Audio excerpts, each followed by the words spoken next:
इस मनुष्य के जीवन से जो सबसे बड़ी चीज विदा हुई है ना, गई है, खोई है, वो है साधना, तपस्या। और वो साधना तपस्या क्या है? अपने को अकेले में रखना, एकांत में रखना। तो मनुष्य के जीवन से एकांतवास खो गया है, और यही एकांतवास वह शक्ति है जो उसकी चेतना का विकास करती है।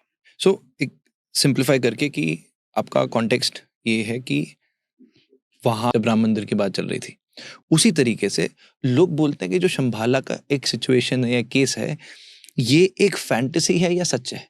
सत्य है, क्या है?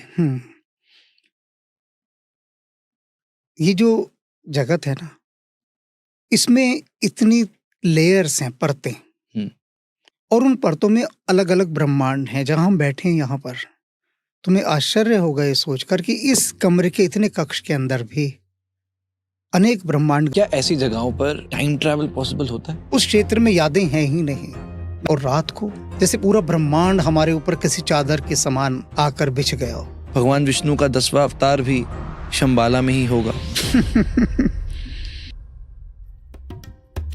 राम पर लिखना कोई हंसी मजाक का खेल है?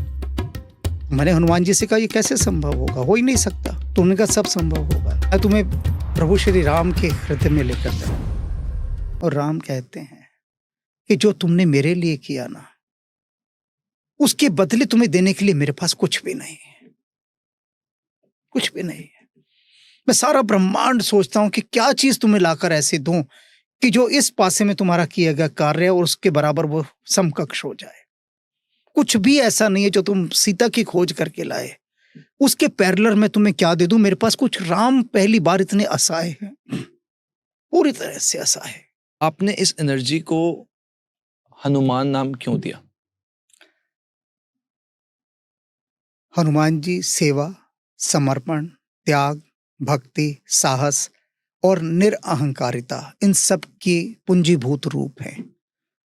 सब कुछ है ना। जय हनुमान ज्ञान गुण सागर, सब कुछ है, और गर्व नहीं है। लंका जारी सिय सुध लाए, गर्व नहीं। मैंने कहा, कैसे लगा? तो उसने कहा, किसी दूसरे लोक से लौट कर आया हूं मैं।